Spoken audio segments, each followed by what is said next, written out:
अच्छी म्यूजिक। अच्छा सुनो, सब्सक्राइब करते वक्त ना घंटी बजा देना ताकि जब मैं ऑनलाइन आऊँ तो तुम्हारे फोन की भी घंटी बजे।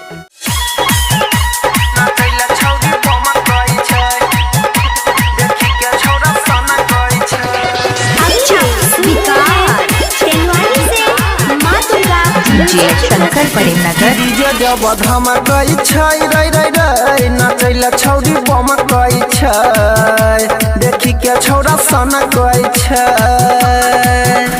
कि डीजे जब धमकई छै रे रे रे नचैला छौरी बमकई छै देखी के छौरा सनकई छै केनी के काना बाली नचै छै हाली हाली पूरा देहिया में सेंट ओकर गमकई छै भाई रे कि डीजे जब धमकई छै रे रे रे नचैला छौरी बमकई छै देखी के छौरा सनकई छै।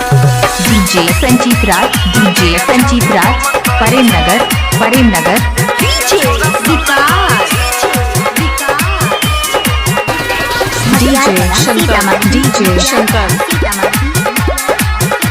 डीजे शंकर प्रेमनगर। अरे नाचै छै छौरी गजब के भैया लचकाबै कमर रे अरे के करो नाही राखै छै छोरिया ई त तनियो डर रे।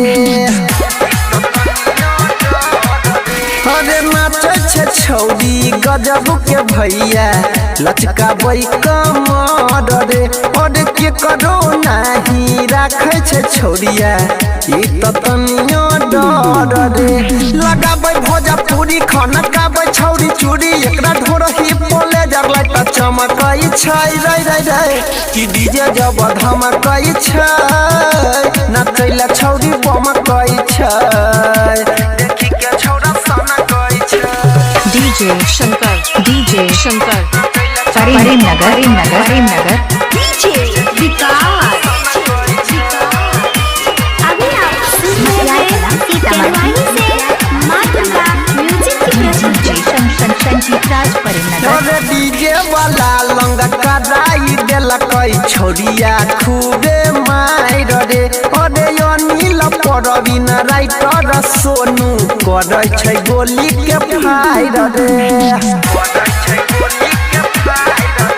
अरे डीजे वाला लंग कराई देलकै छोरिया खूबे मार रे अरे अनिल परवीन राइटर सोनू करै गोली के फायर रे खूबे करे छमा छम लेके जीजा के संग छौरी डीजे पर नाचैला फोन कई छै रे रे रे कि डीजे जब धमकई छै नचैला छौरी बमकई छै देखी के छौरा सनकई छै। अच्छी म्यूजिक कि डीजे जब धमकई छै रे रे रे नचैला छौरी बमकई छै देखी के छौरा सनकई छै केनी के काना बाली नचै छै हाली हाली पूरा देहिया में सेंट ओकर गमकई छै भाई रे कि डीजे जब धमकई छै रे रे रे नचैला छौरी बमकई छै देखी के छौरा सनकई डीजे छै। संजीत राज, डीजे संजीत राज प्रेमनगर, प्रेमनगर।